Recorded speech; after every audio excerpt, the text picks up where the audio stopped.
At this point in the course, we've already mentioned the word risk a few times, but I wanted to dive into it in a little bit more detail in this lesson.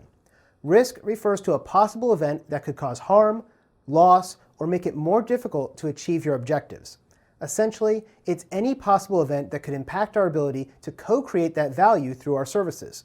Generally, when most people think of risk in service management, they think about it from a new installation or a project perspective, but risk is also present in the form of our services too. From a service provider perspective, our goal is to minimize risk for our customers who use our services. In this way, risks are similar to cost. But just like cost, our customers will assume that some new risk is going to occur as part of their consumption of our services. For example, if we go back to my Uber example, where I was a customer using the app to get rides all over San Francisco, I removed the risk of not finding a parking space for my rental car since the service removed my need for me to have my own rental car in the first place. However, I now run the risk of not being able to call for an Uber if the app malfunctions. Or what if I'm in an area where there's no cellular service? Or what if my phone battery dies?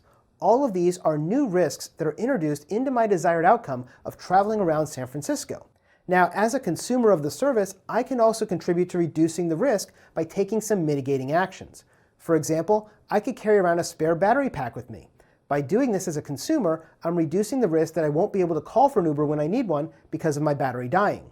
At the same time, I might also communicate to Uber that I'm finding it difficult to use their service in more rural areas. Maybe when I'm outside the city, I'm not getting enough Uber drivers in that area. By more clearly articulating my needs and my requirements, then the service provider can determine if they're able to better meet them. Maybe Uber is going to decide that they're going to pay a premium or bonus to their drivers who will work in those more rural areas outside the city center. That might increase the number of drivers on those streets and make it easier for customers to get a ride. Now, as a consumer, it's up to me to clearly communicate my needs to that service provider and to clarify the outcomes that I want to achieve.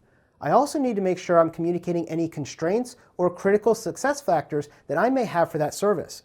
This means I'm putting requirements on that service provider, right? Well, guess what? The service provider may also put requirements on me as a customer too. In the example of Uber, they require me to have a cell phone, a valid data plan, and the ability to send my GPS location to their drivers by using the location tracking feature on my phone.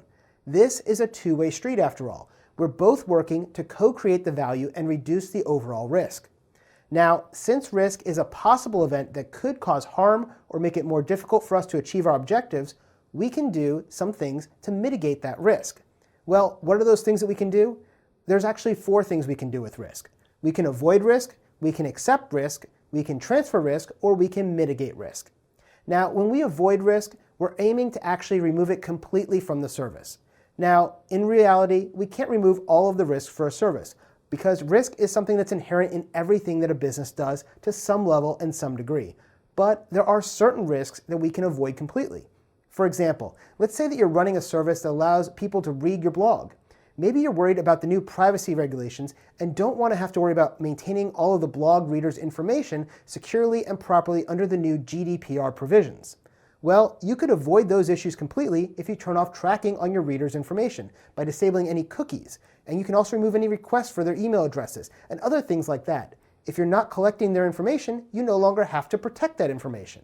Now, this may not be the best business decision, right? Because most businesses want to be able to track their customers and contact them by email with offers. So while you can avoid this whole situation, it's probably better if we found a better way to handle this risk.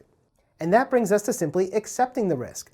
With this option, you look at the cost of protecting against the risk, and you look at the possible bad outcomes and determine that it's simply cheaper to pay to accept the risk and pay up if you're going to get caught. Now, going back to our privacy example, I have a friend who is in an Australian-based company, which is outside of the European Union.